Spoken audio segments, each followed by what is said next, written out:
Petit tuto, bonjour à tous, où nous allons réaliser un script qui va nous permettre de réaliser la figure que je vous ai montrée en classe, c'est-à-dire des carrés qui vont tourner en fait autour d'un point pour réaliser une figure magnifique. Donc la première des choses, c'est de réaliser un bloc. Donc mes blocs, où il va créer un bloc qui va s'appeler carré. Voilà, c'est fait, donc vous allez voir apparaître le carré. Ok, qui va être ici, celui-là on en aura besoin, on va le mettre ici.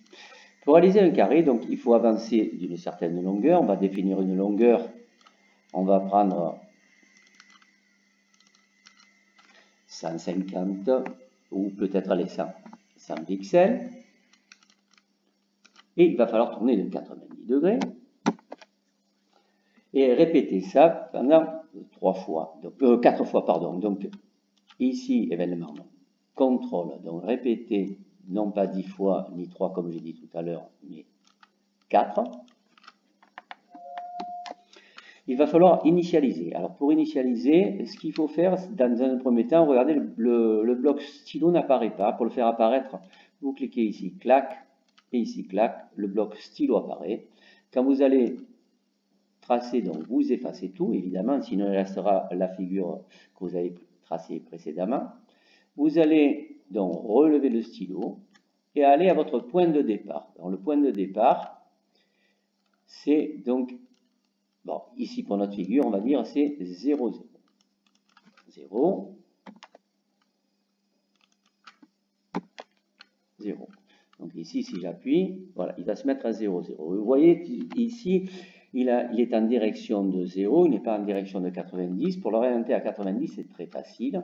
Donc s'orienter à, donc aller à, vous cherchez la commande s'orienter à, ne pas confondre tourner de et s'orienter à, s'orienter en direction de. Et là, vous voyez apparaître la petite, on va dire la petite boussole. Il vous suffit de mettre 90 ici pour vous orienter à 90. Voilà. Ensuite, quand vous allez tracer votre carré, évidemment, il va falloir que le stylo soit en position d'écriture. Donc, il faut revenir ici, bloc stylo, et remettre stylo en position d'écriture. Et si on trace ici le carré, il y a une fois.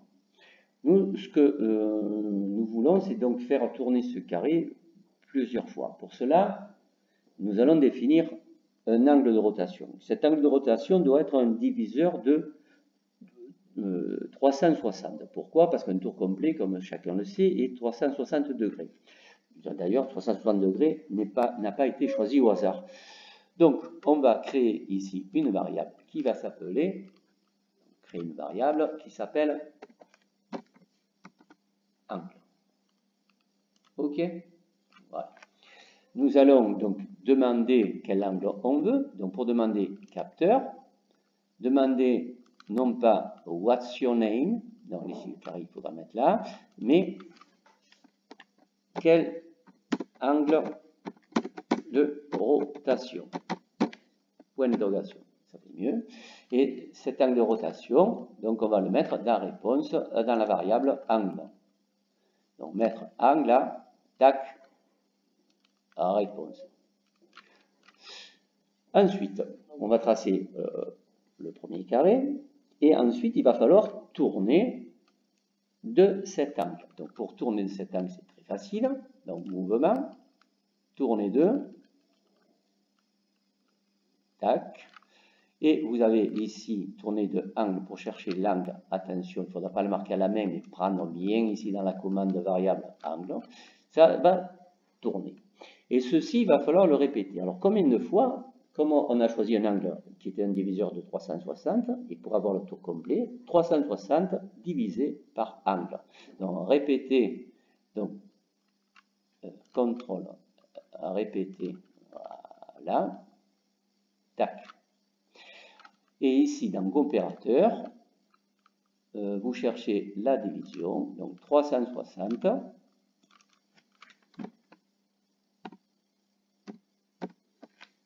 divisé par angle. Angle ici. Tac. Alors, tac, là, bon, on peut déjà voir ce qui se passe.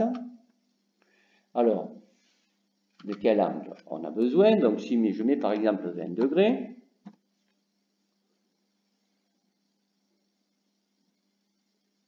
voilà, il y a un truc qui me donne un petit peu le tournis, c'est de voir ce petit lutin qui tourne, ce petit chat, donc ça me donne le tournis. Pour cela, il faut le cacher, si vous voulez le cacher, donc apparence, vous allez voir à la fin, montrer, cacher, et là vous l'aurez caché. Si je mets par exemple 10 degrés, voilà, ça va être une autre figure. Voilà. Allez, bon travail à tous et j'attends votre travail avec impatience.